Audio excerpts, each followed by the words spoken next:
அன்பர்களே, காப்பியம் என்றால் அந்த நாட்டு வளத்தை எல்லாம் எடுத்து சொல்ல வேண்டும் என்பது ஒரு மரபு. அந்த வகையிலே நாட்டு வளத்தை சொல்லும் முறையில் ஆற்றின் வளத்தை, நீர் வளத்தை இங்கே புனிதர் வீரமாமுனிவர் நமக்கு உணர்த்துவதை பார்க்கிறோம்.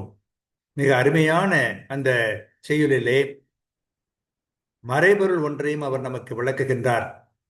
வெறுமனே ஆறு ஓடுவதை வைத்துக்கொண்டு அது எத்தகையது, எவ்வளவு ஞானம் நிறைந்தது என்பதை சொல்வதை பார்த்து நாம் மகிழ்கிறோம்.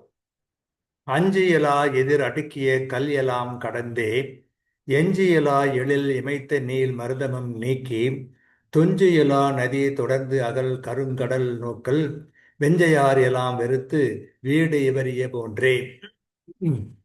இதன் பொருள் என்னவென்று ஒரே வாக்கியத்தில், நீண்ட வாக்கியத்தில் பொழிப்புரையாக காண்கிறோம்.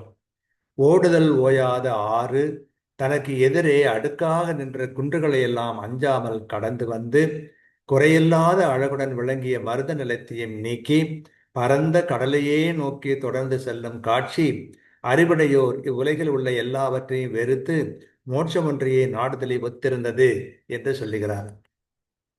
சின்ன சின்ன வாக்கியமாக இதை நாம் சொல்வது என்று சொன்னால், ஆறு தொடர்ந்து ஓடுகிறது, எதிரே வரும் பல குன்றுகளை கண்டு அஞ்சாமல் ஓடுகிறது, செழிப்பான மருத நிலத்தை கடந்து ஓடுகிறது, பரந்த கடலை நோக்கி ஓடுகிறது.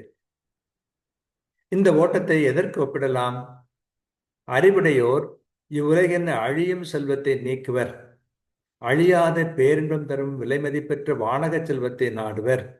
ஆற்றின் ஓட்டம் அதுபோல உள்ளது என்கிறார் இத்தாலி கம்பர் வீரமாமுனிவர். அஞ்சலா வெதிர் அடுக்கிய கல்லலாம் கடந்தே எஞ்சலா வெளில் இமைத்த நீன் மருதமம் நீக்கி துஞ்சலா நதி தொடர்ந்தகள் கருங்கடல் நோக்கல் வெஞ்சையார் எல்லாம் வெறுத்து வீடு வெறிய போன்றே என்று அவர் சொல்வதை பார்க்கிறோம். ஆற்றின் செருப்பெருப்பை சொல்ல வேண்டும். அது எப்படி இருக்கிறது, எப்படி ஓடுகிறது? இந்த ஆற்றின் சிறப்பை சொல்லும் பொழுது பல்வேறு வகையான இடையூறுகளை எல்லாம் கடந்து கடலை நோக்கி செல்கிறது. அதே போன்று அறிவுடையார் இவ்வுலக வாழ்க்கையிலே எத்தனை விதமான இன்னல்கள் இடர்பாடுகள் இருந்தாலும் விண்ணக வாழ்வையை நோக்கி செல்வார் என்று ஒரு அரிய கருத்தை இங்கே வீரமாமுனிவர் நமக்கு சொல்லுகிறார். அதை ரசித்து மகிழ்வோம். வாழ்க.